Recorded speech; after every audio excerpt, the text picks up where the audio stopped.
All right, here we go. Today we have Louis Ferrante, former associate of the Gambino crime family, who turned his life around after doing 8.5 years in prison and became an author and the host of the TV show Gangster's Code on Discovery Channel. Welcome to Vlad TV. Thank you, Vlad. Great to be here. Okay, so your first time here. Let's start at the very beginning. So you're born and raised in Queens. I am. Yeah, I grew up in Queens my whole life and didn't live anywhere else until the FBI took me away. And that's when I started to see the rest of the country for the first time, better look at it. Other than that, I did leave the state, obviously, for vacations or to rob an armored car. The FBI once arrested me for planning an armored car heist in California. They had surveillance photos of me right before the heist, but they swooped in on us. They grabbed us before then. But a lot of times we left the state just for that. And the other time I left the state was when I went to prison and the feds bought me around to different states. Okay, now your family was not mafia related or crime related in any way, right? Not mafia related. As far as crime, my mother's side, my uncle went away for hijacking when he was younger. When I was a little kid, I used to visit him in Sing Sing. I remember sitting in the visiting room in Sing Sing, and my feet didn't even touch the floor. That's how young I used to be. How young I was when we'd go visit him. So yeah, I grew up visiting my uncle in prison. He was a hijacker. My grandfather took numbers. My grandfather was a war hero, 8 Bronze Stars, Asiatic Pacific during World War II. But he came home after the war. He got in the Union. He drove heavy machinery during the day, and he hung out in the bar and took numbers at night. So my mother's side was a little crooked, but nobody was really in the mafia. No, nobody. Okay, now you personally, as a teenager, you started with stealing cars? I did. Yeah, I did. It was the easiest thing to do. I mean, it started out as just joyrides. We'd steal a car, have a joyride, have some fun, do some donuts, ditch the car and go home. And eventually we had a friend of mine's uncle owned a body shop. He bought parts from us. We started selling to another body shop and then another body shop. And before you know it, we were stripping cars left and right, selling the parts to different body shops, and we had our own chop shop. At one point, we would just, we'd leave a graveyard in the woods by my house. And every once in a while, auto crime or somebody would come in there and drag the body, the skeletons out, and we'd start all over. And eventually we had an older guy who rented us a warehouse, and we did the chop shop under a roof then for a little while. And until that got raided, then we'd open up another one. And how I got into hijacking from there was one of the body shops told me how much the toolboxes were worth in his shop. He had these massive toolboxes, Snap-on tools, Matco tools, and he told me the boxes go for thousands of dollars, the tools go for hundreds each tool, and the truck probably got over $100,000 worth of stuff in it. And that was the first time I hijacked a truck. And then from there, I started hijacking trucks, so from the cars, from stealing cars, eventually became a hijacker. Okay, now your first hijacking, there was someone in the car at the time, right? Yeah, we always took the guy. Something I regret today, but at the time, yeah, we'd put a gun to somebody. I did it myself most of the time. Put a gun to the guy, tell him, listen, we just want your truck. We have no problem with you. We want you to be home with your wife, your kids, or whatever, this afternoon. We're not looking to hurt you. We just want your truck. And we'd usually ask the guy too, is there anything in the truck that you need? And sometimes they'd say, yeah, give me the pictures of my family. Please put them in my back pocket, or my wallet's in the glove compartment, or my information's in the glove compartment, or I need the manifest sheet so I could deal with the insurance company later. And people would talk to us once they knew that we didn't want to hurt them. They would talk to us, and we'd try to help the guy out as much as possible, and then put him somewhere where he'd be found right away. Once again, I regret that today, but it is what it is. That's what we did. Well, I mean, there's a big difference between stealing a car that nobody's in to actually doing an armed robbery and then a kidnapping on top of that. I mean, in certain places, that's life in prison. Yeah. And hey, look, it's probably rightly so. The way I look at the law today, I wouldn't justify that. I wouldn't condone it. I think it's disgusting. I think if somebody did get caught doing that, they should go away for a long time. And I did go away for a long time. I did face the rest of my life in prison. By the grace of God and a lot of luck and a lot of lawyers and a lot of money towards lawyers, I got out of prison a lot earlier. and a lot of hard work. I studied law and reversed one of my own cases, but I did face life in prison, and I believe that was justified when I did. When I first got locked up, I didn't think so. I thought it was wrong. I thought I was a criminal. Nobody has the right to tell me what I can and can't do. But as I started to think and as I matured in prison, I did realize that everything I did was wrong, and I was where I belonged, in prison, in a maximum security prison, with high stone walls and gun towers and rifles pointed at me and inmates killing each other and all the rest of it. I did deserve. I realized that later. Okay. Now, during this time that you were doing carjackings, I mean, did anyone ever resist? Did anyone try to fight back or anything of that sort? For the most part, I sort of had like a strategy where if you're going to hurt somebody, you want to bring a small gun, and because you just want to get in and out and get away with it. But if you're sticking somebody up, you bring the biggest gun you can, and you make the guy as scared as possible in a quick moment, so that you could control the guy. But we did have one incident where somebody did come at us, and we were able to subdue the guy without hurting him. Thank God. Once again, I look back at my life, and there was a lot of close calls, and I not only, I'm thankful, obviously, that me or none of my co-defendants, that we weren't killed, but more so that nobody innocent was killed. That's a piece of guilt I would have had to live with the rest of my life, and I don't know if I was up to it, because I feel guilty enough just having done it, let alone if I would have had to kill somebody by accident or something. So I thank God, no, that didn't happen. But we did have one incident where somebody came at us and we subdued the guy. But for the most part, people were complacent. If you got in there and you did it right, and you let the person know too, you did not want to hurt them. That's the first thing we would do after we grabbed somebody. Not something I'm proud of. I could talk about it today. It's been a long time. But I sat in a prison cell for years wishing that the cinder block ceiling would just fall on my head. That's how much guilt I had at one point. And then at some point I said to myself, I'm either going to kill myself or wish I'm dead for the rest of my life, or do something to change myself and maybe, move on. And that's what I've done. And, I put time into helping people when I can, when the opportunity arises. I'm always out to do that. I promoted literacy, visited prisons throughout the United Kingdom, trying to help people all for free, was never paid. I've tried to do it in my own country, the United States. Unfortunately, my own country thinks they know everything about prison and doesn't want to hear from an ex-convict, to their own detriment. Okay, now you have a crew and you guys are out stealing cars. Now, at one point, you actually get the attention of the Gambino crime family. Mm-hmm. Talk about how that happens. Yeah, so while I was stealing cars, no, I was probably dealing with guys in the body shops who were connected, but I didn't really get the attention of the mob until I was hijacking trucks. When I'm hijacking trucks, I'm taking down trucks worth over $100,000 a pop, sometimes bigger. We also did safes, we did vaults. If you came to me with a tip and you said, there's a payroll on Friday at this particular company, we went in there and we grabbed it. So we were doing a lot of stuff like that. And the Mafia works, especially in New York, but I'm sure across the whole country. The Mafia works in such a way that if let's say, for example, if you're in Manhattan and you open up a bagel store or a cell phone store, how long do you think you could operate without the IRS asking you, hey, don't you pay your taxes? What are you doing here? You just can't go on and on and on without paying taxes. Well, the Mafia is the underworld government's IRS. They want to make sure that if you're taking down heists and you're hijacking trucks, you're paying somebody. And so, they're going to come looking for you like the IRS would look for you if you own the bagel store or the cell phone store. So it's pretty much the same thing. And when they look for you, it's something that benefits you as well, because you want to be in with the big corporation. You're no longer a small cafe. You're with Starbucks. And now you can make a lot more money because there's a lot more traffic in Starbucks. By the same token, the Mafia then could give you a lot more tips. They could help you if there's a beef on the street. You make more money. You could put your money on the street. You could loan shark. You could put your money back on the street for points. There's so many things and opportunities. And it's also an ego thing. When I was a kid, you're in with the mob. I mean, it doesn't get bigger than that.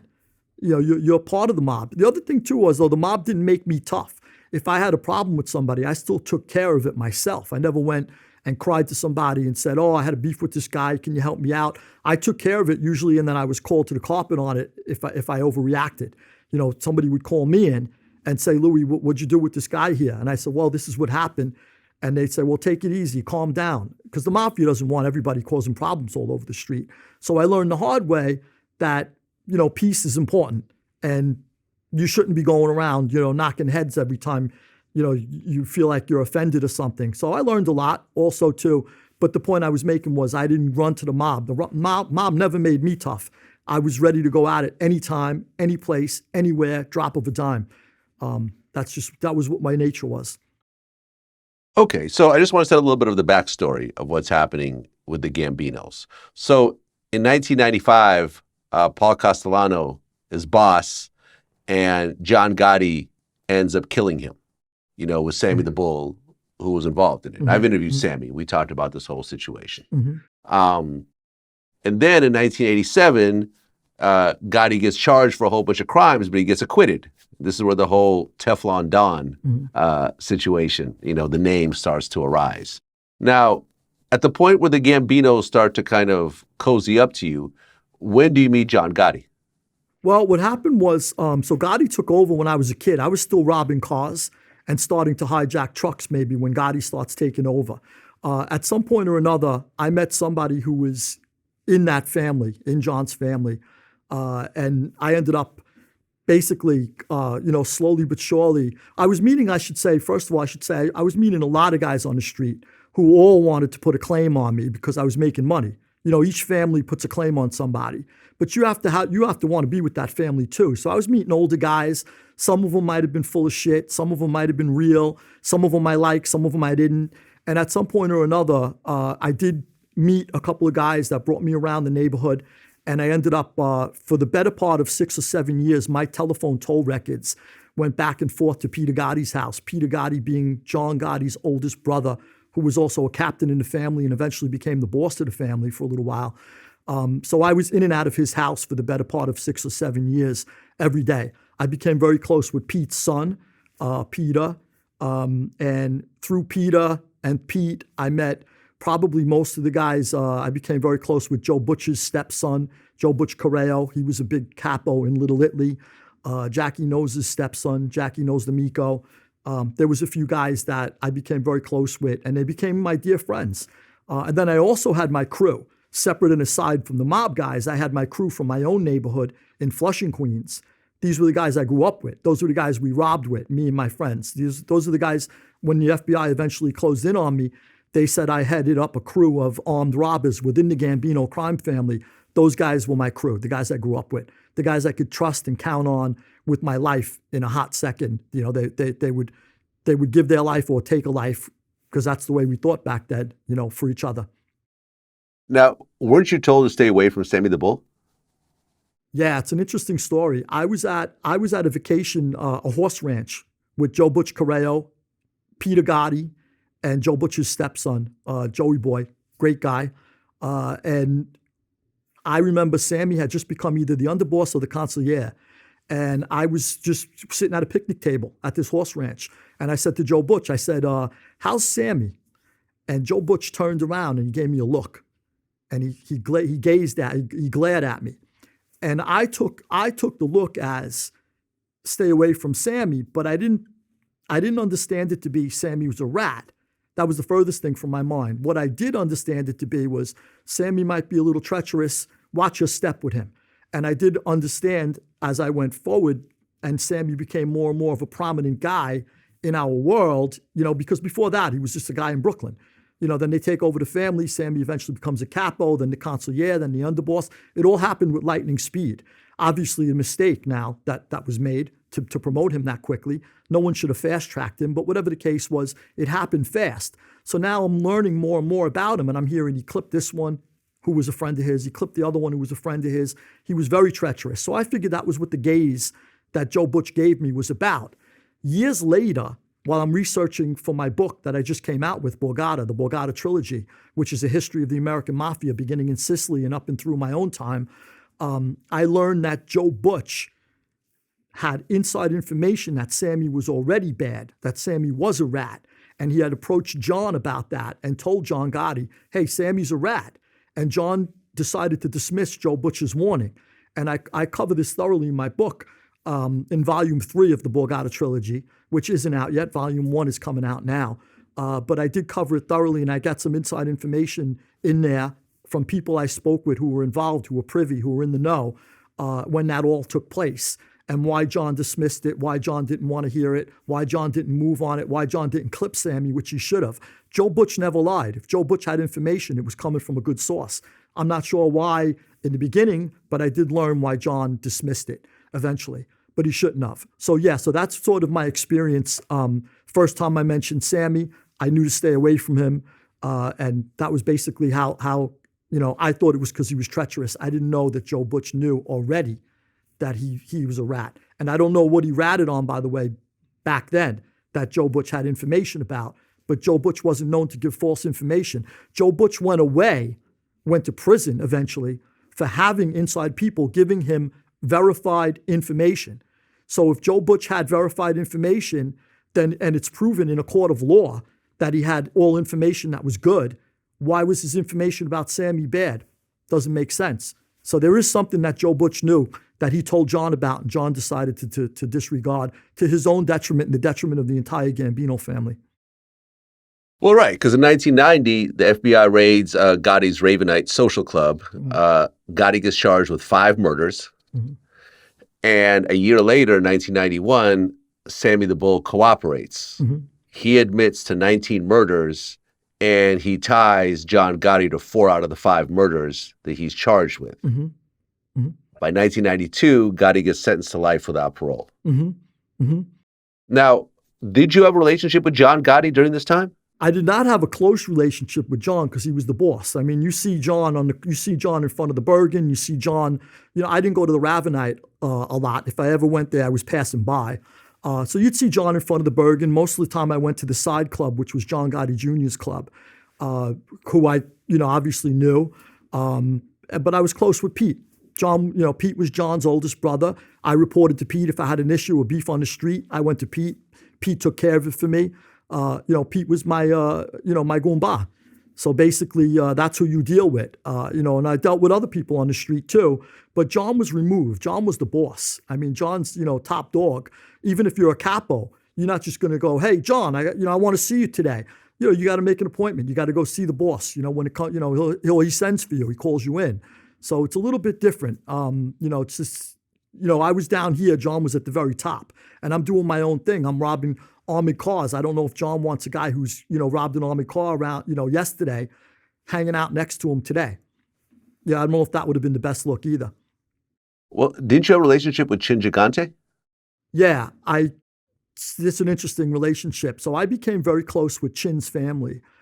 Chin's wife, Olympia, he had 2 wives, both named Olympia. But the first wife, the real legal wife, Olympia, was a dear friend of mine. I have a picture of me and her on my website. I actually also have a picture of me and Peter Gotti on my website, and Ronnie Gialonzo, who was a dear friend of mine. But there's a picture of me and Olympia Gigante on my website. Olympia wanted to see me when I came home from jail. And before I went to jail, I was very close with her and her daughter Rita. I love them to this day. Obviously, Olympia's passed away. She's moved on to hopefully a better world, more peace. But Rita's still around. But the Gigantes, I practically lived in their house, went there for weekends. Now, Chin lived with his mother in the village, just to be clear. Chin lived with his mother in Greenwich Village, I think Houston Street. He lived in an old shabby apartment with his mother. And now Chin's family, his first family, lived in Old Tappan, New Jersey at the time. And that's where I used to stay. I used to stay in Old Tappan. Now, if I went there on a Friday night and I stayed till Sunday morning, I would typically drive Rita and her mother to the bridge, to the George Washington Bridge. And I'll tell you how Chin Gigante was so low key and so different from the rest of us at the time. And here's an example. When I would drop Rita and Olympia off at the George Washington Bridge, a little old man would pull up in an old beat-up 4-door car with white wall tires. It was totally out of style. And he would be driving like a little old man. And he'd get out of the car, and I'd shake his hand, and I'd make the handoff. Rita and Olympia would get in the car, and then I'd peel by him with either my Mercedes or whatever I was driving, a Corvette convertible, and I'd tap the horn and he'd give a little wave, and I'd go on my way, head home, back to Queens, back to my own crew in Queens too, which Chin found out about later. He didn't know all the time in the beginning. So this guy who ended up picking me up, taking Olympia and Rita from me, his name was Bruce. And I only knew him as Old Man Bruce. And he had like a little wet fish handshake, nothing strenuous, not a strong guy. I didn't see him as that. Years later, I'm in prison. And somebody was talking about in the row, I was with Joe Watts and a couple of guys, Little Vic Arena, and they were talking about how the late Bruce Palmieri died, Chin's guy. So I said, Bruce Palmieri, let me see. They showed me a picture of him. And I said, son of a bitch, that's Bruce, the old man. I had no idea. He was a captain in the Genovese family. In a million years, you would have never guessed that. You would have gave him a bowl of soup if you saw him and felt bad for him. That's how low-key his guys were. Driving an old shit box, low-key, nice, very easy-mannered, soft-spoken, and meanwhile, he's a captain in that family.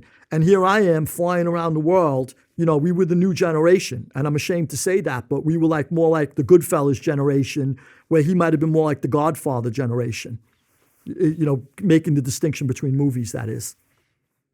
Well, yeah, I mean, Chin Gigante was essentially arch enemies with John Gotti. Yes. Because after Gotti killed Frank, that was a big problem. I mean, it was an unsanctioned hit of a boss, and Chin had a relationship with Frank. So, was there a problem of you associating with the Gottis as well as Chin Gigante? Yep. So at some point, I let Peter Gotti know that I stay by Chin's house on the weekends because my friends obviously want to know why I disappear for the weekend.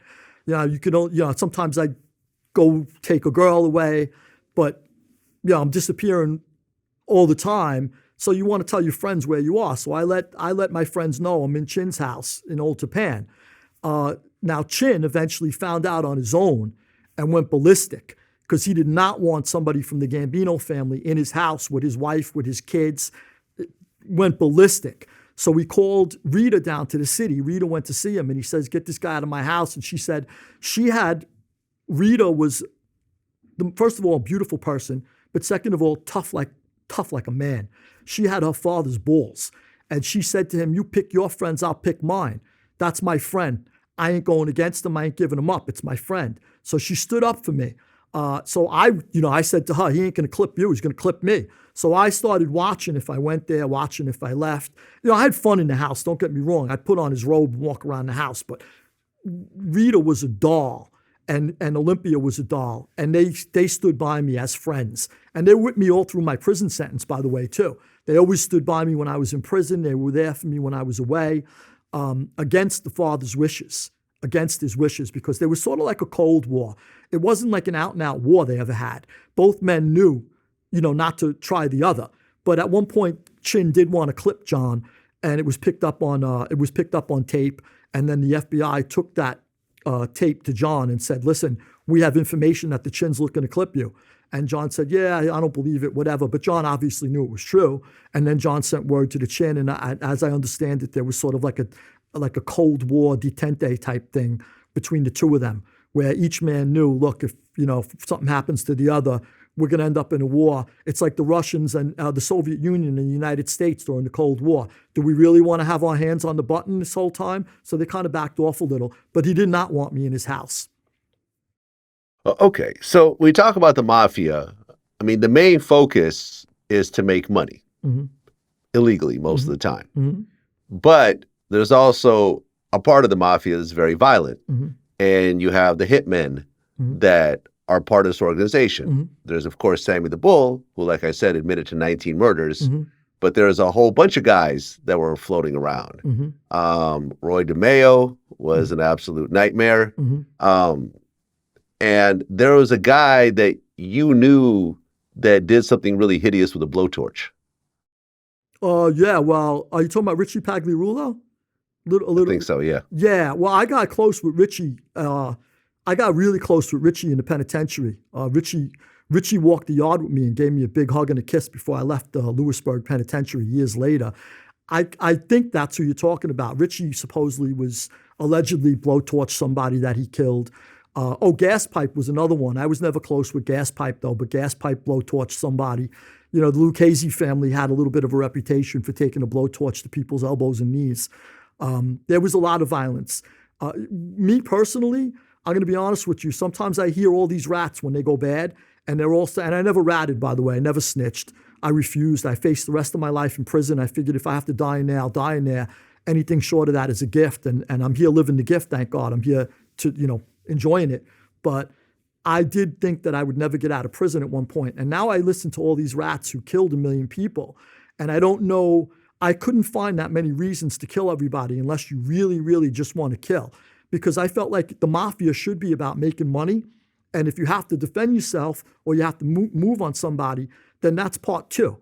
So I understand it. I understand that people got to go for some reasons. But I also thought, I was a little naive before I went to prison. I thought if somebody disappeared, they did something wrong. They went, if you commit treason against the United States and you're executed, okay, you committed treason against the United States. You sold nuclear secrets or something. You got to go. That's the laws of your country. So I understood the laws of the mafia to be, if you go against the family, there are certain rules. If you do something, you got to go. So if a guy would disappear, I would just automatically assume the guy disappeared for a good reason, and you don't ask about it. You just automatically assume there are people at the top who know that this guy did something really, really bad against the Borgata, against the family, and he had to go.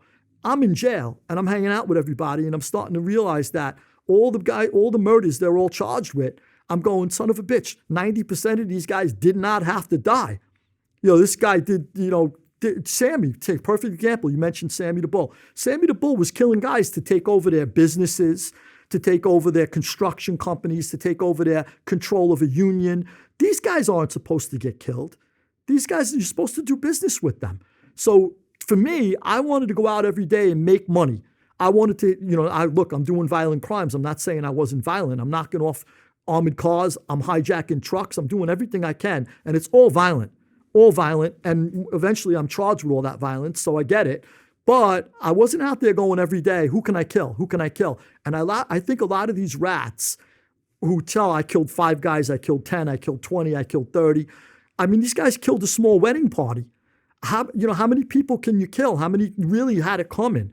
And I realized later that a lot of them didn't when I was in jail. And it made me rethink that whole mob thing, because I'm saying, shit, I was in the middle of this. I was in a snake pit.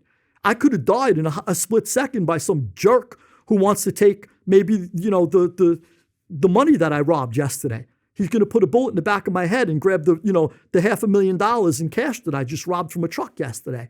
I didn't know that those people existed because I wasn't like them.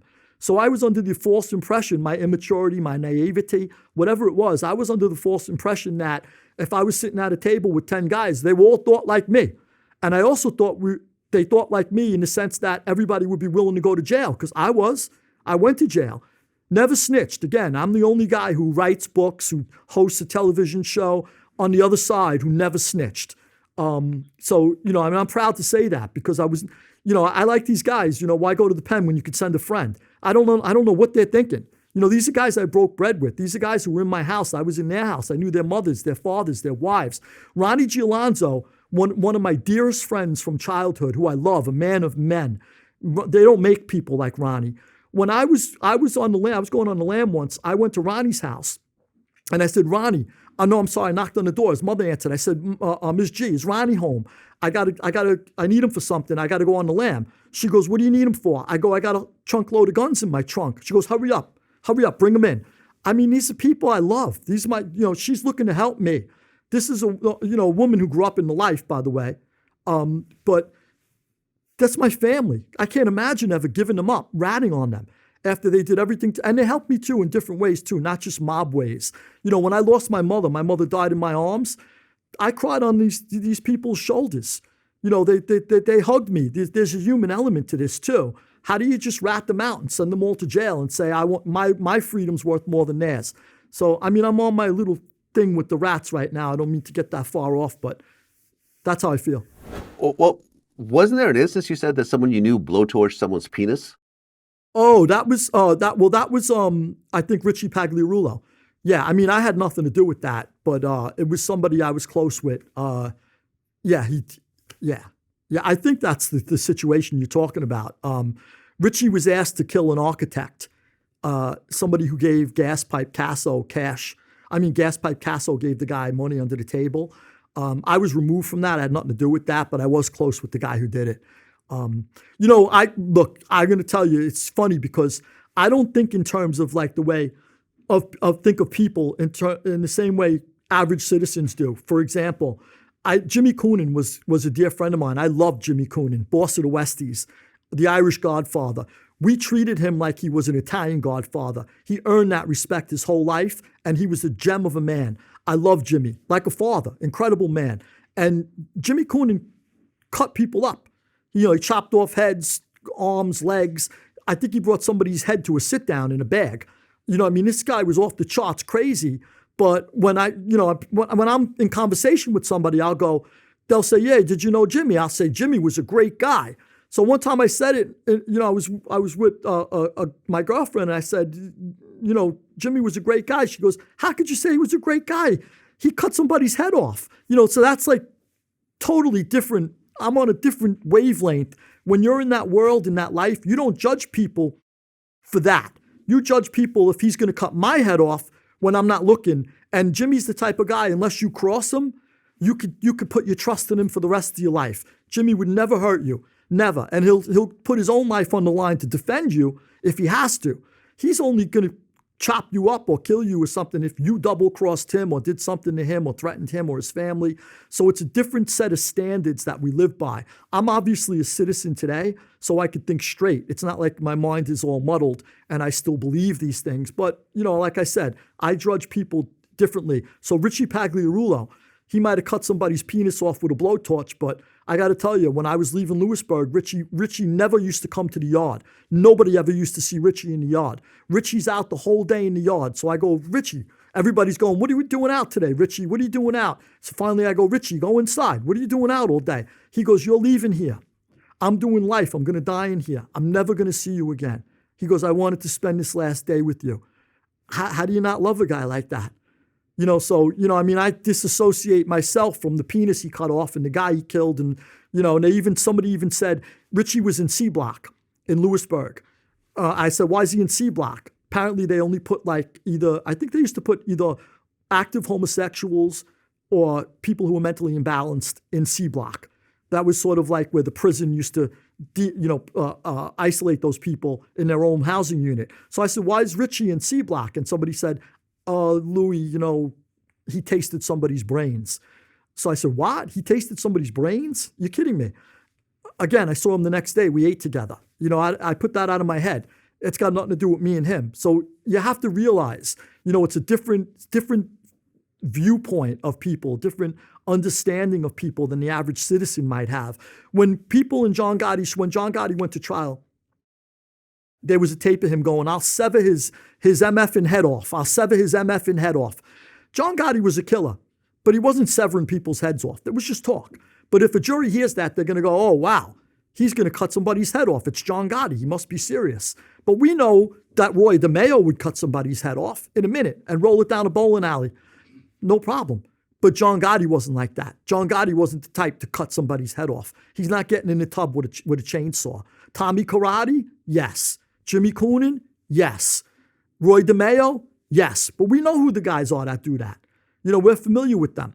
And you got to look over your shoulder once in a while if you're around those guys and you're not close to them, because you never know when they catch a delusion and want to throw your head down an alleyway.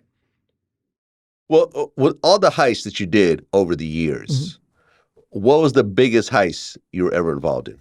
I was investigated for, rather, and not charged for, a heist that in today's currency, and I can't get too deep into it, but in today's currency is probably over 100 million. I was investigated for. I'm not saying I did it. I'm not, in today's currency, it would be over $100 million. It obviously wasn't, it's something that I was investigated for. But your average heist, is a few 100,000. We might have had a couple million now and then. Like I said, there is surveillance photos of me floating around on the computer somewhere where the FBI, we were probably going to do about 5 or 6 million out of a Loomis armored car armored truck in San Francisco. We had all the guys. We had the duct tape. We had the guns. We had the two-way radio, the walkie-talkies. We had everything in the hotel room. And we were coming back from lunch, and we were planning to hit the truck the next day. And FBI came out of the woodwork with the San Francisco Police Department in conjunction with them. Helicopters, machine guns, bulletproof vests. You know, if you move, you're dead. That was the message. And they hauled us in, and they asked us questions, and they basically said to us, whatever you're here for, get the hell out of the city. And we had to, we couldn't, to this day, I can't tell you why they had us in there all day and didn't search the hotel room, or did they? And they didn't have a warrant maybe, so they knew what was in there, but they couldn't charge us with it. But whatever the case was, we drew straws on what to do with everything, and we dumped them in San Francisco Bay, everything, and then headed home. I had one co-defendant, became my co-defendant later, but one guy in the crew who still wanted to go forward with it. He says, what are we going to do? Walk away from this? They don't know shit. Let's do it. And I says, you don't know shit.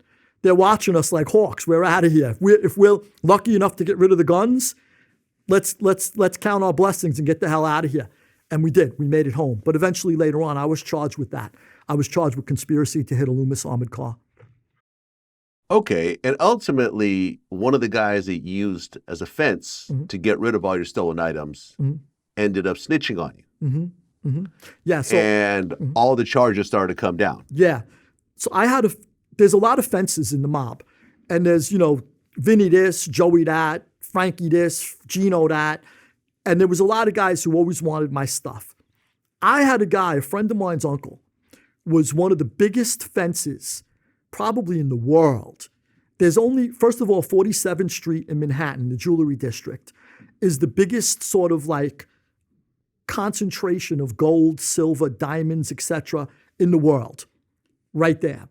And there's a handful of fences back then. I'm going back to the late 80s, early 90s. There was a handful of fences who could take anything from you. If you said, look, I have all of the Queen's jewels stolen from the Tower of London, what's a fence going to do with that? You'll be arrested tomorrow trying to move it. This guy, who I called Uncle Bill, I referred to him as Uncle Billy. It was my friend's uncle, but he was like my own uncle. I called him Uncle Jimmy in my memoir because I changed names, but I could talk about it now. That was years ago. But Uncle Billy was one of the top fences who could take anything.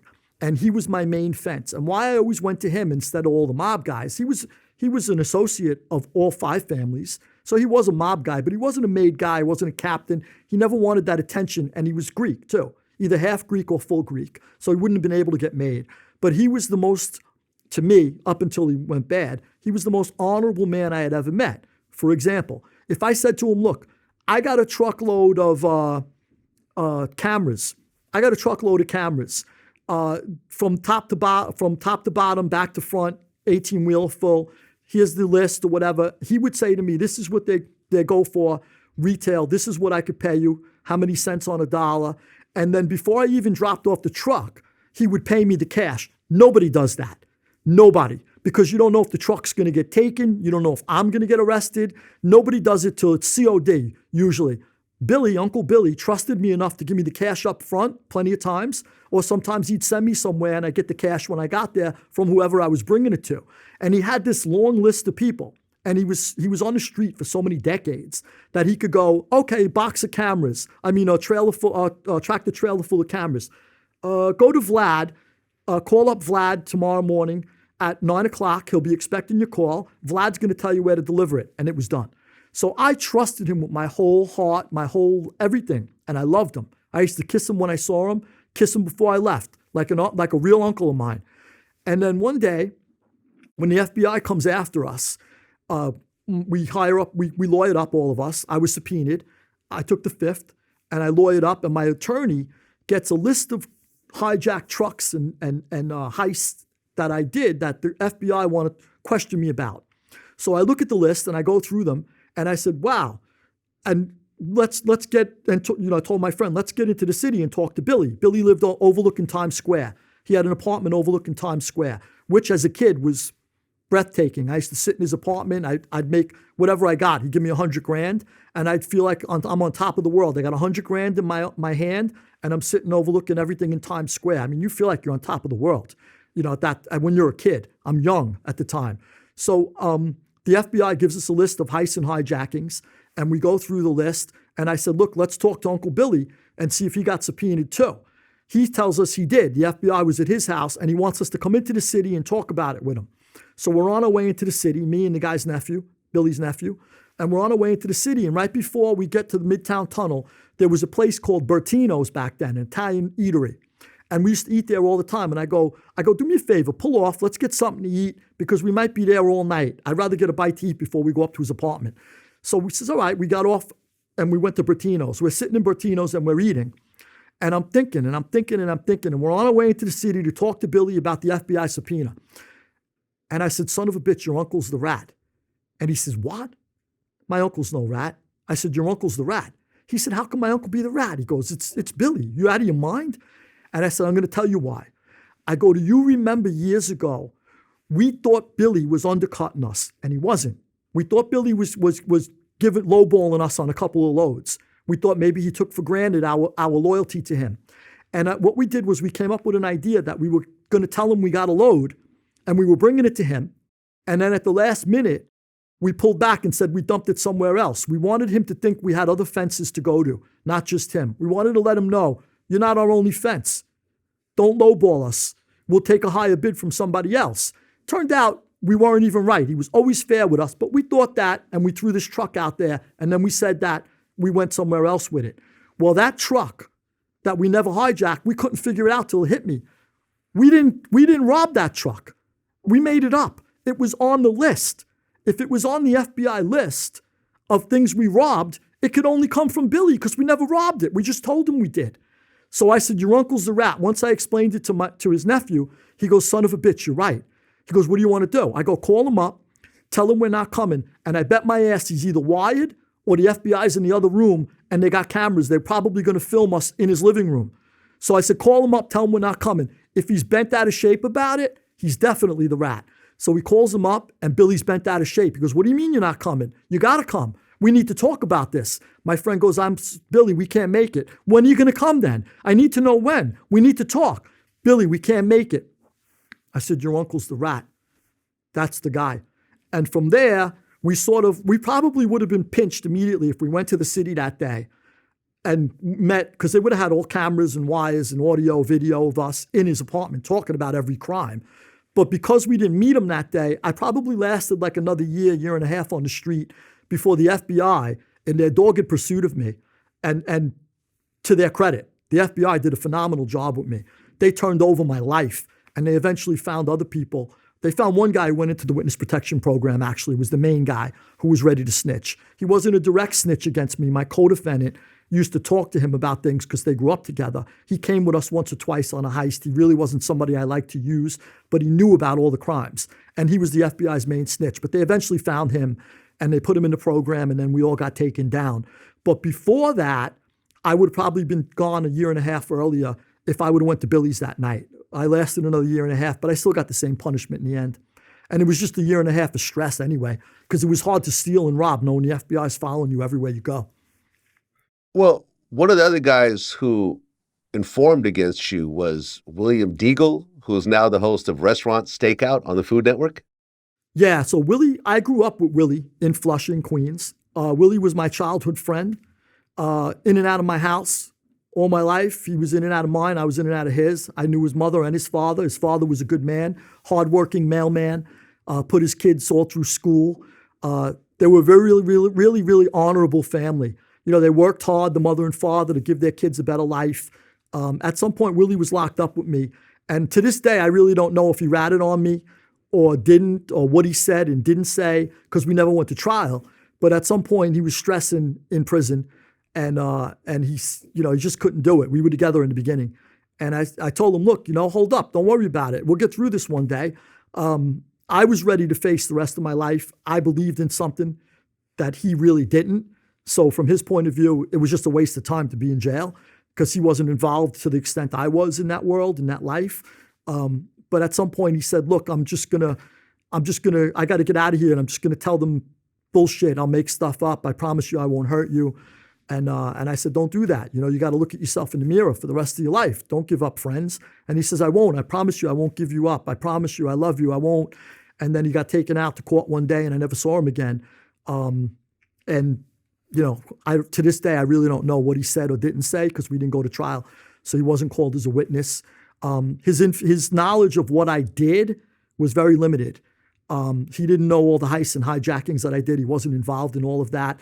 He was involved in basically there was an incident where somebody owed Willie 50 grand. Willie threw my name around and said, look, I'm with Louis. Louis wants the money back. And then it turned out the guy told Willie to go F himself and through Willie, told me to go F myself. And then he got some killer, this really big killer from I think Westchester, to back him, the guy who owed Willie the money. And he says, you know what? You think Louis is a tough guy? I'm going to have my friend kill Louis. And then I went to, the guy supposedly was from Westchester where Joe Butch had a son who was from Westchester, Joe Butch Correo. So I went to talk to Joe Butch in the city and I asked Joe Butch, I says, Joe, do you know this guy? And he says, let me call my son, see if he knows him. The son came down to Little Italy I was in front of the Cafe Biondo or Taormina with Joe when the son came down and he said, listen, he's a killer. He's killed a lot of people. They take drug dealers, they kidnap drug dealers for ransom. And then when they get the ransom, they kill the guy anyway. So he says, you got to be careful. So Joe Butch said to me, you want me to take care of it? I said, no, Joe, I'll take care of it myself. That morphed into me trying to set up the guy because I felt like I had to move on that guy before he moved on me. And somehow in the mix, somebody got shot by somebody and I got charged with the shooting, with the crime, with the whole thing that Willie dragged me into. That was one of the cases I had with Willie. But Willie's knowledge of me basically just extended to that. He did not know all the things I did. So even if he went bad, I don't know what he could have told them. So that's pretty much. Mm-hmm.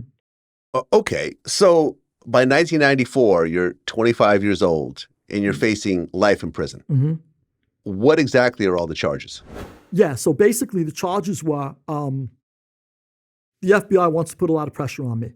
So I get a lot of cases at once. So one of the cases was with Willie, was a credit card fraud case that morphed into that alleged shooting and a robbery. They also gave us, the guy who owed Willie the 50 grand also gave us something to rob, a safe. And we apparently robbed the safe. So one of the charges was having to do with that, with Willie's problem, which was the 50 grand owed to him, which morphed into a robbery, which morphed into an alleged shooting of somebody. That was one charge. Then there was another case against me. That was a Nassau County Organized Crime Task Force case, the robbery and with the shooting coming into the case. Then there was the credit card case. So that was Secret Service. So I'm charged with the Secret Service case with Willie, with the credit cards. That stemmed to a robbery that they charged me for in the state. Now, I didn't commit that robbery, which is a long story, but one of my co-defendants in the feds committed that robbery, and I knew he did it. He knew he did it. And for all I know, the cops knew he did it too, but I'm not going to snitch. So I said, okay, I'm charged with a stick-up that I didn't do. Fine, I did enough of them. I'll take that one too. So that's another case I'm charged with. Didn't even do it. So just keep that in mind when you hear rats go, why do I got to take the weight? You're involved in this life. You take the weight, whether it's you or not. So I'm taking that charge too. Then I'm charged with an FBI case, which is a Hobbs Act, which is put like a RICO. And that's me and all my co-defendants with the heists and hijackings. Now for that case, which was the big one, the FBI case, the heists and hijackings, each time you're charged with a heist or a hijacking, it's a 10-year minimum statute. And then each time at that time, where the law was, I believe it's the same today, I'm not sure, each time a gun is used in the commission of a crime, it's an additional 5-year sentence. So each charge, I would get 10 years. Let's say there's 10 charges, 10 armed robberies. 10 years apiece is 100. And then a nickel apiece for each gun is another 50. So I'm facing 150 years. So that's how I was facing life, by the way. And do they give that to you? If you go to trial, you bet your ass you're getting it. I had guys come home from court crying on my shoulder because they rolled the dice, went to trial, and they got the 150. Or they got the 162. Or they got the 79. My friend Sal is still in jail. He had the same case as me. He rolled the dice. They offered him 20 years. He didn't want to take it. He rolled the dice. I think they gave him 69 or 79 years. It's been 30-something years. He's still gone. So do you do it? Yeah, they're going to give it to you. So I did face life. But I at one point, I believed in the life, so I wasn't going to rat. At some point when I stopped believing in the life, I still wasn't going to rat. And I still had the opportunity because after I did my Fed time, they shifted me over to the state. And I had a few more years to do in the state after I finished up my Fed time. And when I went to the state, I went for parole and they hit me at the parole board for no reason. I just landed there. So I said to my lawyer, said to the prosecutor, why are you guys keeping him? And he goes, he could still talk. We're still willing to listen if he's still willing to talk. And I said, there's no way. I don't even believe in the life anymore, but I believe in myself and I believe in my friends. And I believe that it would be beneath me to sit there and snitch on friends to get out of a little time in the state. Even a lot, I didn't do it when there was a lot of time in front of me. I sure as hell ain't doing it when there's a little time. So, I have no patience for these guys who break weak, snitch, come home, and pretend they're tough guys again. Leave me alone with that shit. Well, at one point, didn't you do a rap song about John Gotti while you were kind of going through the whole trial process? Yeah, it's really interesting. So I actually found some of those albums in my father's basement and garage when he died. So I'm going to put them online at some point soon and sign them. But there was a time when I'm facing the rest of my life in prison. The FBI's hunting me down. Everywhere I go, they're following me. There's always a car behind me. There's always a camera on me. And I'm going, son of a bitch, I'm going away for life. And when they started offering people the witness protection program, I knew I was dead. They don't give you the witness protection program and agree to pay you a few $1,000s a month for the rest of your life unless they want to get somebody. So I said, I'm dead. I'm mincemeat. So I got no way out of this. So at some point or another, Mickey Rourke, the actor, Mickey Rourke flies into Queens or the city, and he met with Pete Gotti, John Gotti's brother Pete. And he said, look, I want to do a rap song about how John Gotti was railroaded. And I got these kids out west. They're going to put the song together. They're going to sing it. So now the next day or the same night, I'm with Pete. I hear the story. And I go, son of a bitch, let me do it. They looked at me, are you crazy? You're sticking up trucks. I said, I could do it though. I got no defense. I'm thinking to myself, if I do it, one, I'm helping John, who's my godfather, right? He's my Don. But on top of that, I got no defense when they come for me. What am I going to say? I'll have a defense. I'll say, look, they're just like they railroaded John. I put a song out defending John, and now they're coming after me. This was my strategy in my mind. So they said, look, once you do this, that's a whole different thing. I said, look, I'm done anyway. I'm done. I'm facing the rest of my life in prison. I'm probably going to, and by the way, as a testament to how much people trusted me, all my friends knew in that life that I was facing life, and nobody clipped me. Because if they got the slightest bit of uncertainty about you, you're dead. Nobody's going to let you just, keep meeting with them every day and not put a bullet in the back of your head while you're eating a dish of macaroni. That's just the way it goes. So again, my friends, they were my real friends. Everybody knew that I was up to whatever the punishment was, I was up for it. So anyway, I said, yeah, I want to do the song. Let me do it. So they said, all right, we'll pull it away from Mickey Rourke. We'll let you do it. So they let me do it. I went and I contacted Pete Nice from Third Base. And me, Pete Gotti, and Pete Nash from Third Base, who I love, by the way. I love Pete Nice. Pete Nice is a sweetheart, Prime Minister Pete Nice. We went to Peter Luger's, and we sat in Peter Luger's and in Williamsburg. And I said to Pete and Peter Luger's, I said, listen, Pete, I want to do a rap song. I want you to train me how to sing, teach me how to do it, lay down the track, whatever you got to do. Soup to nuts. He signed on. Pete says, you got it. Anything I could do for you. Done. He got Sam Sever. Sam Sever is one of the most famous guys back then who used to lay down tracks. He got Sam Sever to lay down the tracks for us. My friend Fat George DeBello, the late Fat George DeBello, unfortunately, he just passed on a few months ago. I love him with all my heart. I loved him my whole life. He was the caretaker of John Gotti's club in Queens, Fat George DeBello. I asked Fat George, I said, George, you're always making up little rap songs. I didn't know how to write back then. I'm a writer now. I'm an international best-selling author with my books in 20 languages, but I didn't know how to write. I taught myself in prison. Back then, I had no idea. So I said, George, can you do me a favor? Write a song about how John got railroaded.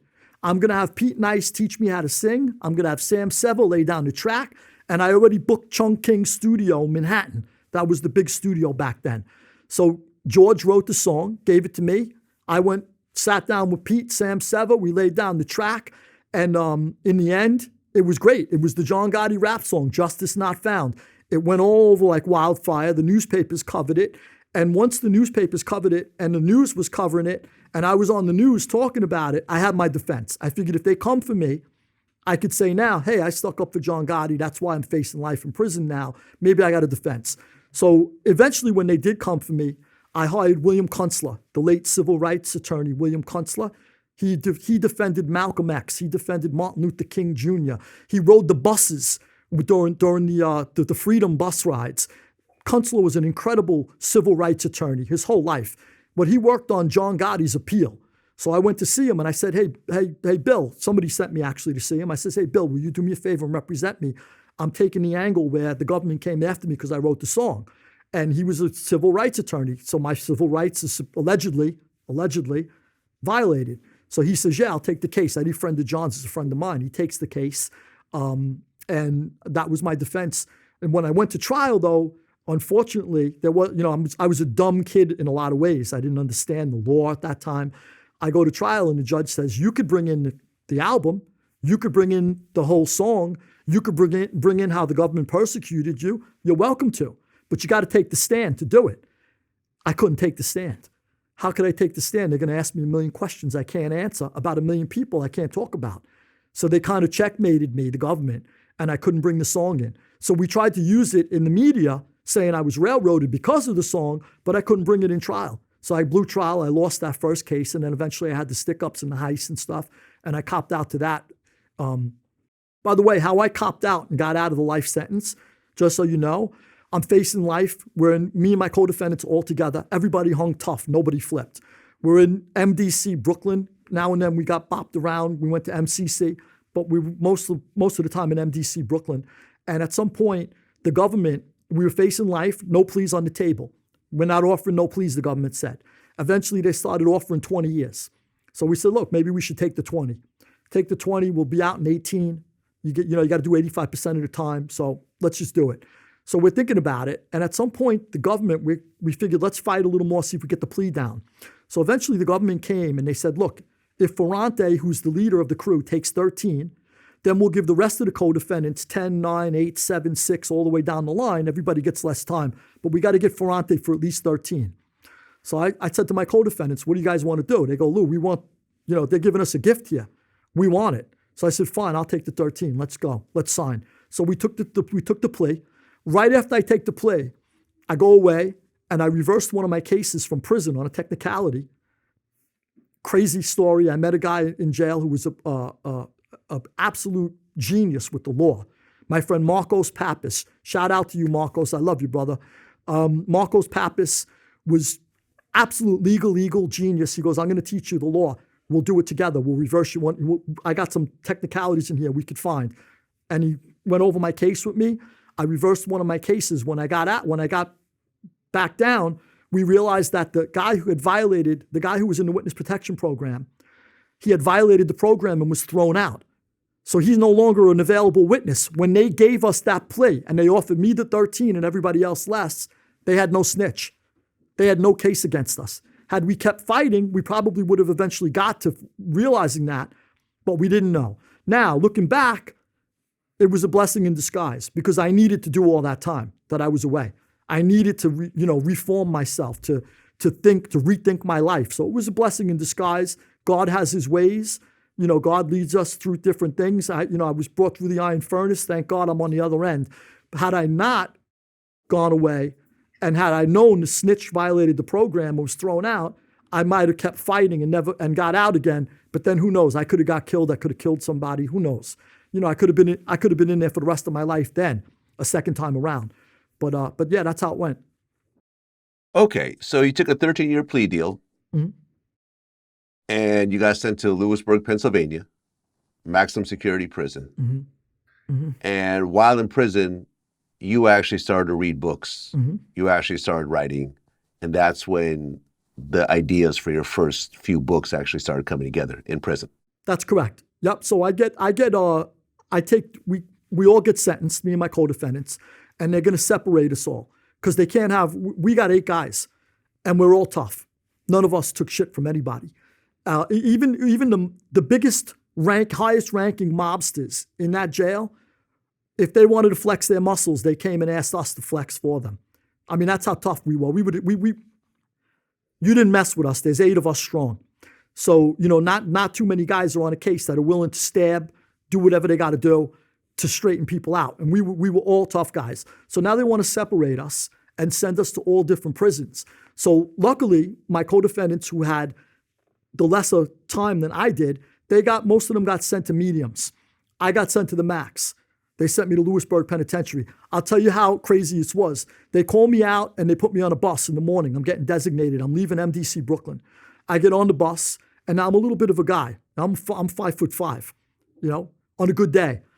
And I'm sitting and they black box me. They chain me around my waist. They chain my feet. And at the time, I was too vain to ever get glasses when I was on the street. But I needed glasses for seeing far. Now I got LASIK surgery, but back then I needed glasses, but I was way too vain to get glasses when I was on the street. When I was in jail, I went to an eye doctor and I got glasses. My friend sent in glasses for me.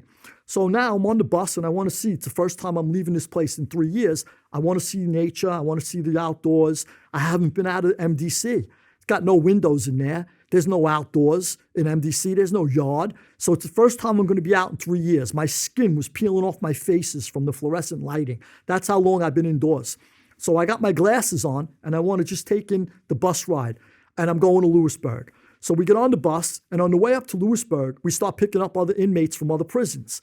And everywhere we go, 5 or 6 guys get on and they're getting on the bus and these dudes are big.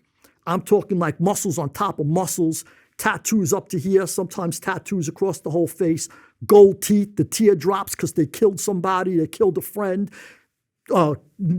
tattoos all over their hands.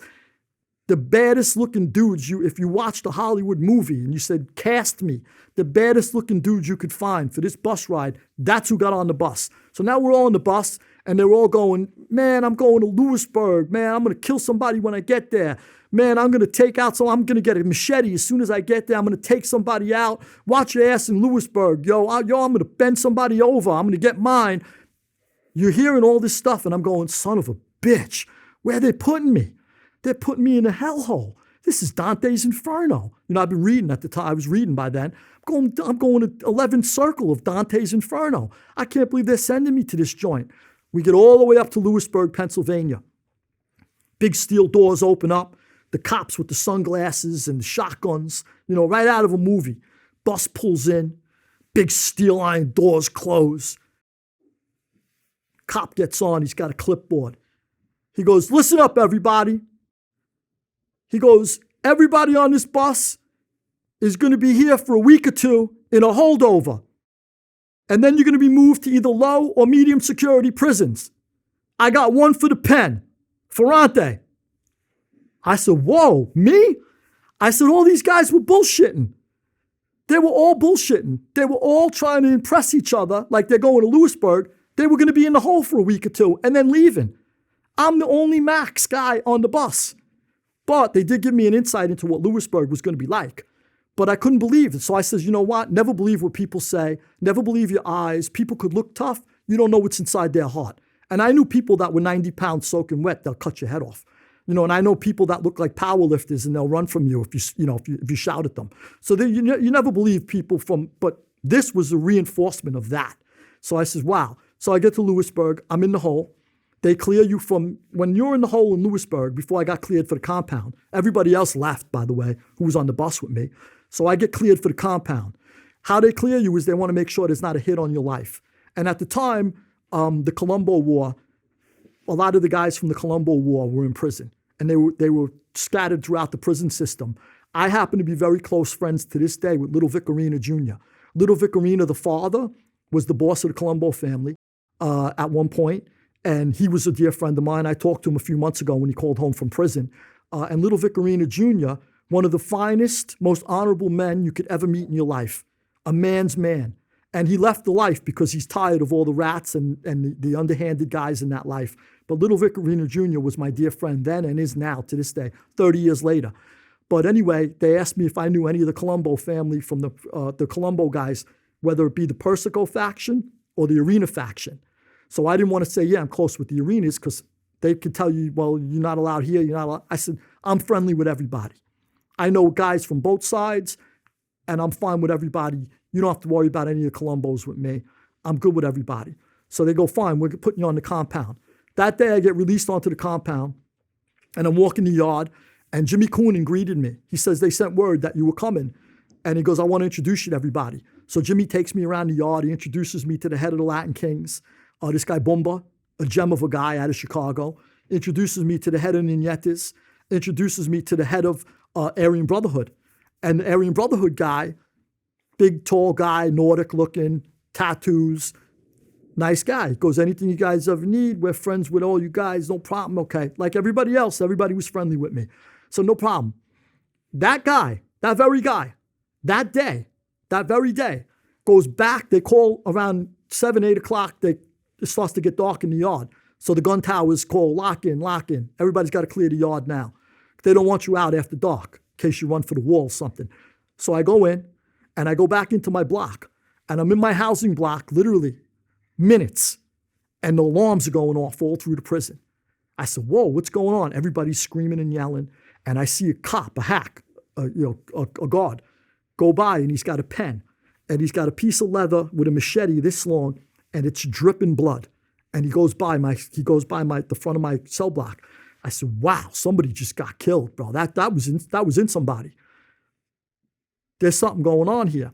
Well, it turns out that the dude I was introduced to in the yard, the head of the Aryan Brotherhood, he went inside day one. This is 1998. You could look it up on the computer. My first day in population, day one. He went inside, he stripped down to his underwear, his boxer shorts, and he handed out machetes to all his guys, and they all stripped down to their boxer shorts. The plan was they were going to get bloodied up, then they'd go in the shower, flush the boxer shorts down the toilet, and get dressed, hopefully get away with this. But then they went around with the machetes, and there's a metal shop in Lewisburg, by the way. They make beds, lockers, and machetes. And hands out machetes to all his guys, and they had a hit list of black Muslims. The Aryan Brotherhood was apparently warring with the black Muslims. And the black Muslims in prison are, a religious group / gang. It's not just, it's not the same as just a religious group. It's a religious group that's a gang. They hang together. And the Aryan Brotherhood was warring with the black Muslims. And they had a hit list of, I think, 6 guys. And they hacked to death and gutted the first, went to the second, hacked to death and gutted the second, and were on their way to the third on their hit list when the cop hit the deuces, or the panic button, the pin. They say hit the deuces. The guards walk around with like a body alarm. And if they see something, they hit the deuces. And basically this guy saw these guys bloodied from head to toe with machetes in their hand, like right out of like some type of like archaic caveman movie. And he basically just hit the deuces and ran for his life.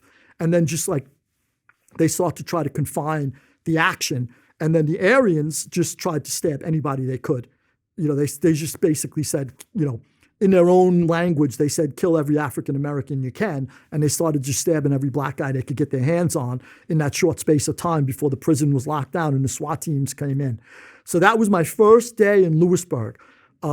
They take me we were locked down for a couple months. Goon Squad comes in, takes me to the phone eventually naked, because they don't want you to have a weapon on you. I'm naked making a phone call. And they basically said, they took me to a team meeting too eventually. They took me out. They want to interview everybody if you know anything about the murders. I said, how could I know anything about the murders? I just landed here. I don't know nobody.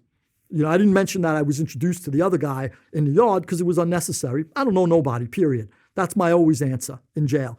So they said, do you have a reason to be fear for your life? I said, hell no. And they said, do you want to go get locked in? You never lock up. That's a mutt move. I would never, period, but I had no reason to. I said, no. I said, I'm fine in general population. I did eventually buy a machete that was made from an adduct, because if the black Muslims wanted to retaliate now, and the Aryans were shipped out.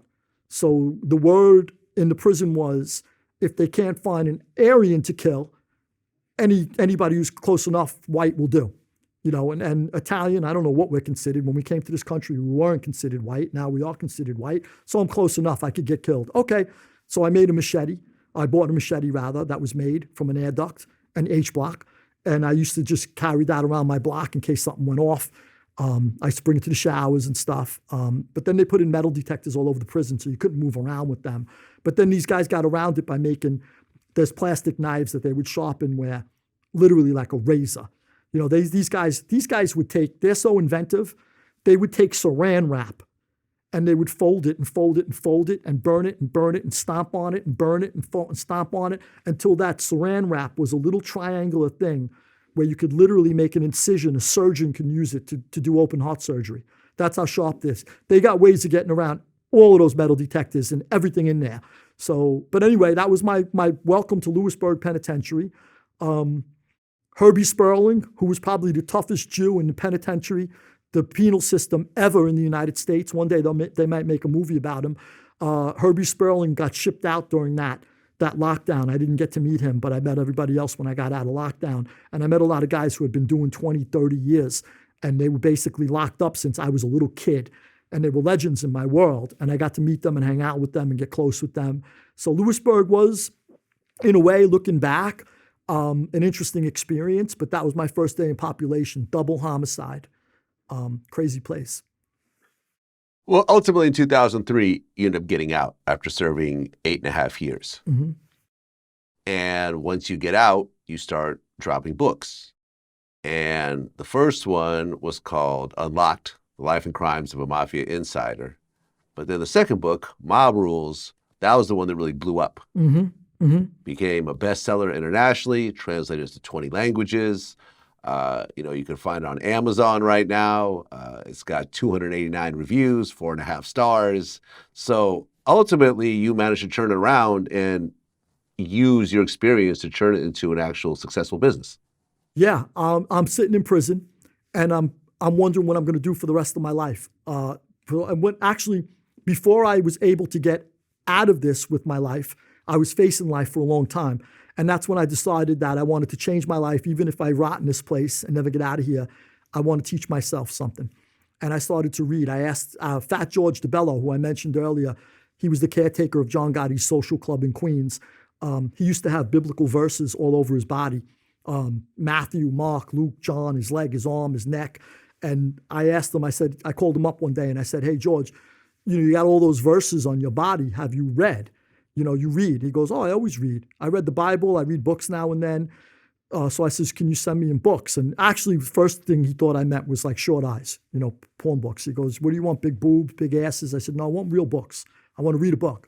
And he said, sure, what do you want? I go, I have no idea. I never read a book before in my life. I was literate. I finished high school. My mother used to beg me, please finish high school. We have people in our family who never finished high school. We want you to finish high school and please go to college. I said, I ain't going to college, Mom. I love you, but I'll finish high school. And then my mother died in my arms, so there was no need to go to college. But anyway, I said to Fat George, do me a favor, send me in books. Go to the bookstore, tell the lady all about me, whoever's working there, whatever. Maybe they got some ideas. Just send me stuff to read. So he goes to a bookstore and he sends me Napoleon, a biography about Napoleon by Cronin, Vincent Cronin. I remember the name. Caesar's Gallic Wars, obviously written by Caesar, and Mein Kampf, written by Hitler. This is what he sends me. So what the frig is this? I'm looking for like Tom Sawyer, maybe something very small, start with Treasure Island or something. I had no idea what he sent me. So I called him up. I said, hey, George, what'd you send me? And I go, where'd you get those ideas? And he goes, I went to the store like you told me. I told the broad all about you. I told her you were short and bossy. And she sent me those books. So she sent me 3 dictators. So in the end, I read those books. I understood nothing of what I read. I had difficulty getting through each page because the vocabulary was so beyond me. So I bought a dictionary for a couple of stamps in prison. And I started to look up the words. And I would write down the words next to, the definition next to the word, and I would study the words every night, and then I would read again the next day, and I would read the whole day. And I stopped playing pinochle, I stopped gambling in jail, I stopped betting the football, and I'm just reading, and I'm falling in love with books. And I had such a love for books that I felt like even facing life when I started this, I felt like it was a blessing. I said, I found what I loved in this crazy place, this hellhole, this devil's playground. I found something I loved that I would have never found before had I not come here. So now I read those books and I asked for more books, and I went back then to try to start with books I could understand. And eventually I built up to I read philosophy. I read history. I read science. I read anything I could get my hands on. And eventually I started reading. I really didn't like fiction, but I read fiction to teach myself how to write. I read the masters of 19th century fiction, Tolstoy, Dostoevsky, Flaubert, the Bronte sisters, Thomas Hardy, the English one, Thomas Wolfe, the American, original American Thomas Wolfe, who died in 1938, not the other Thomas Wolfe, more contemporary. And I fell in love with all these authors, and I used to teach myself how to write by reading and studying. I said, everything Tolstoy knows is in War and Peace and Anna Karenina. Everything he knows is in these books. There's no better classroom, there's no better teacher than if I just read the book and try to figure out how he starts a chapter, how he ends a chapter, how he introduces a character, how he exits a character, how he develops a plot. It's all in there. And I would take notes in the margin, and I would read these books, and I would say, oh, wow, this is brilliant. And then I would even start to see how like an author like Victor Hugo, read Balzac. I would find things that Hugo said that I know he got from Balzac. And I would say, wow, nobody ever even realized that. I do, because I'm reading constantly. And then eventually I said, son of a bitch, I could write.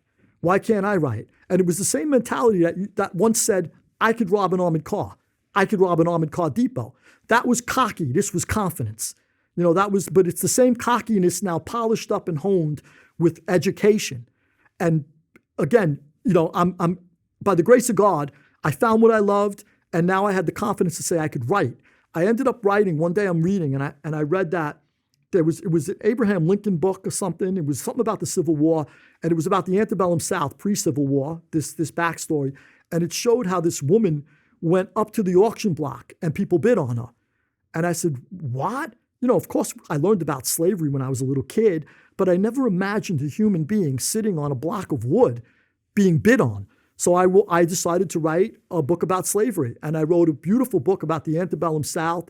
It's about the plantation family, the white family, and the slaves on the plantation and how they interact and stuff. And I finished that in prison. I still have it. I hope to publish it really soon. Unfortunately, there's sort of like in the literary world, every time I've pitched it, my agent or the publisher has said, we don't even want to read it. You're white, you're not allowed to write a book about slavery. And I would answer, but I lived in a race war. And I know how disgusting racism is. And I know how everybody's brain was distorted by it. And I feel for human beings. And, this is horrible. And I wrote this from my heart. This is something I wrote in the midst of a race war where people killing each other. By the way, it ended up being like 6 or 8 murders back and forth between the Aryan Brotherhood and the black Muslims by the end of that war, from the beginning to the end. So I understood what racism is about now. And I'm walking around with chains on my hands, chains on my feet. So I understand what a slave felt like. The only difference is I asked for my situation. The poor slave did not. So, if you make that distinction, you still have the feeling of what it is to be in chains. So I thought it would be good, but nobody wants to publish it yet, but I may publish it on my own. I have been very successful with my other books. Mob Rules is in 20 languages, international bestseller. And Borgata is now coming out right now, the Borgata trilogy, something that took me 7 years to write. I put my heart and soul into it. Okay. And then in 2013, you hosted the TV show, The Gangster's Code, where you go around the world and meet up with different gangs in different countries. But the one that really kind of stuck out was when you went to the Philippines. Yeah. Tell me what happens there. Why we go to the Philippines and I enter this prison, and inside the prison they tell me it's 20,000 inmates behind these walls. So it's a bustling city of its own. Everything is self-sufficient in there. They make and eat, and they produce and they consume in this prison. Obviously stuff comes in, but for the most part, it's a self-sufficient city. So I walk in, and I intentionally neglected to study the prison beforehand because I wanted my on-camera reactions to be spontaneous.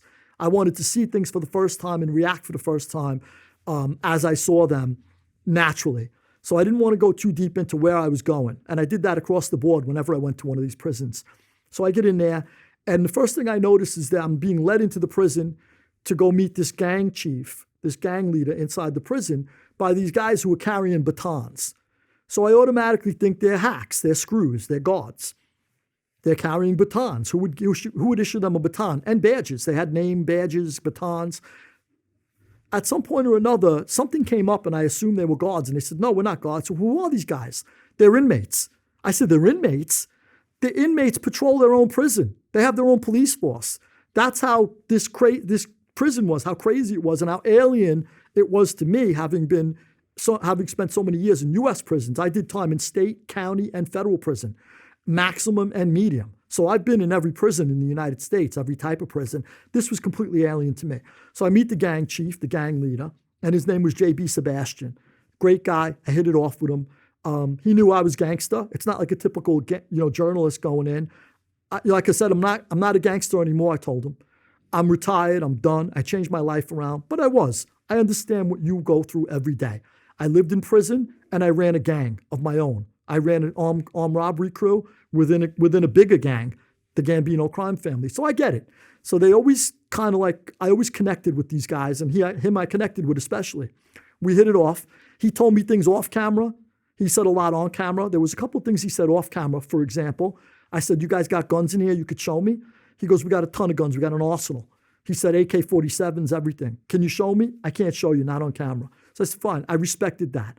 And, gaining these people's respect is knowing when to say, okay, I understand you can't do that, or you can't show this, or you can't say that. So I did. I backed off. So in the end, I point out how he was connected with a lot of politicians in the Philippines. The Aquino government, he was connected with the highest people in the Aquino government, including Aquino. So I said, wow, look at this. This is incredible. This guy's got pictures on his wall with all the highest politicians in the Philippines. Well, we filmed the documentary, and I start to get emails that it's gone viral in the Philippines. So I said, wow, that's great. It did well in the Philippines. That's great. It was a good documentary, showed a good inside look at this prison. It's gone viral. Not surprising. Then people start telling me that you flipped the government in the Philippines. Rodrigo Duterte used your documentary to overthrow the Aquino government, and now he's in power because of your documentary. I said, get out of here. That can't be true. Now I start to get emails from journalists in the Philippines. Then I get an invitation from Rodrigo Duterte's government, personal secretary, saying we want to invite you to the Philippines to watch the documentary in front of Congress. I said, you got to be kidding me. So the documentary was, Time Magazine, by the way, Time Magazine's World Desk ended up running the story. For anybody out there who's skeptical, it's Time Magazine covered the whole story. You could go to my website and go to the Philippines section and then click, there's a link there to read the Time Magazine article. But they did cover the story, and you'll see in the article when I do a Q&A, I did not agree with the Rodrigo Duterte government, obviously. I'm not happy with what the documentary accomplished. However, does show the power of what something could, the power of a documentary and how far it could go to change an entire country, which it did. Duterte, though, turned out to be probably as bad or worse than Aquino. He was killing people on the streets in his effort to clean up the Philippines. Because when I was in the Philippines, by the way, on the streets, people were killed right in front of me. There's a scene in the Philippines documentary where a couple of guys got killed on the street. I mean, I'm next to them. They're dead bodies. They just got clipped. The pool of blood is fresh. It's still trickling through the crevices in the cement. I mean, that's how long these guys were dead. And they're young, 18, 19 years old. That's human life gone, snuffed out in a split second. So it was a bad place. And Rodrigo Duterte sought to correct it by not only locking people up, but executing them. He would have his police go out in the middle of the night, vigilante cops, and literally pull up to a corner where 5 or 6 gangsters were hanging out with 5 or 6 civilians and mow them all down. He didn't care. And he would lock up people, without summary judgment, no trial, no due process, no rule of law. And then with the executions, it was just overboard. So I did not go to the Philippines, needless to say. I did not back the Duterte government. And I expressed myself in the Time Magazine article that it turned out to be quite a bit of a regret for me that was the sum of the great work we did there, me and the team that I went there with. Okay, and you actually have a new book coming out. Yeah, I do. It came about in a really weird way. My last book, Mob Rules, was an international bestseller, and a German company, Axel Springer, who controls a lot of the media in Germany and Eastern Europe. It's a big, huge media conglomerate. They invited me to a retreat in Sicily for their editors across their company. And I went to Agrigento, Sicily, and I was happy to go there to speak at the retreat. They invited me. They really rolled out the red carpet, which was great. And the Germans, who all spoke German as a first language, English as a second, put me next to someone who spoke fluent English and could probably, have the best conversation with me. He was an older man, and he introduced himself as George, and he was in his 90s. And I hit it off with him. I had a great conversation with him. We talked history. We went through the Renaissance, the Reformation, the Middle Ages, and the High Middle Ages, the Low Middle Ages, and up and through the 20th century, at which point we were going through history. And he said, I fled Austria when the Wehrmacht rolled in. I left with 16 shillings in my pocket and went to England. And I said, you were in the Holocaust? And he said, well, unfortunately, I lost my grandmothers in the Holocaust. Yes, they were killed, but I was able to escape. And then my parents, I got them out before they were killed. And I was just blown away. So I hit it off with him. And at the end of the night, he said, I want to publish your next book. I said, wow, who is this guy? I had no idea. Quiet gentleman, name was George, great conversation. It turns out that he was Lord George Weidenfeld, one of the biggest publishers of the 20th century. He published The Double Helix by Crick and Watson, Deagle's memoirs, Lyndon Johnson, Pope John Paul II, all of their memoirs, Moshe Dayan, you name it, he did it. And Lady Antonio Fraser, her history books, Lady Elizabeth Longford, her history books. Incredible history and career. So I said, wow, this is amazing. And what do you want me to write? So we discussed it the next day at lunch, and his charming wife, Lady Annabelle, had a lot of input the next day, and we decided it would be a history of the mafia. And George and Annabelle convinced me that I was the perfect person to write it with my insights and the education I gave myself. And I did not know what I was getting myself involved in. I took the deal, the contract that was shortly thereafter executed. And I started writing. I thought it would take me a year. It took me 7 years. It morphed into a trilogy. It begins in Sicily. I tell the reader where the mafia came from, exactly where, its roots, how it was formed inside the Sicilian womb. I follow the Italian-American experience as they crossed the ocean and came to America in the late 1800s, early 1900s.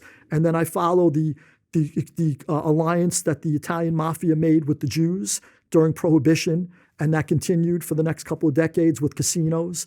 I followed the biographies of Meyer Lansky, Dutch Schultz, Arnold Rothstein, along with Lucky Luciano, Vito Genovese, Albert Anastasia, and I basically followed in Volume 1 the entire experience from Sicily to 1960, when the Kennedy administration begins, which is where Volume 2 picks up. And Volume 1 will be out now. So 7 years later, unfortunately, Lord George has passed on. I've dedicated the books to him and my dear friend Bruce Raymer and his wife Madeline and George's wife Annabelle. I've dedicated it to them. The Raymers were instrumental in getting it done because they bumped into Lord George and Lady Annabelle a few months later in Germany, and they called me from Germany and were able to seal the deal and get the contract done. And that's the trilogy that I just finished. Thanks for asking, Vlad. I hope everybody reads it. Congrats. Thank you. Well, Louis, congratulations on turning your life around. To go from facing a life sentence, doing 8.5 years, to actually becoming a successful author and having a successful TV show, that's something that people in your life rarely accomplish. I mean, usually it's a revolving door. You get out, you're a felon, you can't get a job, you can't get an apartment, you go back to crime, you get caught again, you go back to prison, do a few years, rinse and repeat until you finally get, you either get killed or you get a lifetime sentence and you end up dying in prison. You actually, broke the odds and realized the mistake of your lifestyle and actually used the resources at your disposal to create something brand new and actually become successful with it. So congratulations on what you pulled off, and I wish you nothing but the best. Thank you, Vlad. Thank you, Vlad. Appreciate that. You said it really nicely. Thank you. I've never heard it put that way. Thank you. Thank you so much. Thank you, Vlad. Thank you so much for having me. And cheers to you, Vlad, for all you do. Absolutely, man. I appreciate you coming in. Thanks, brother. Peace.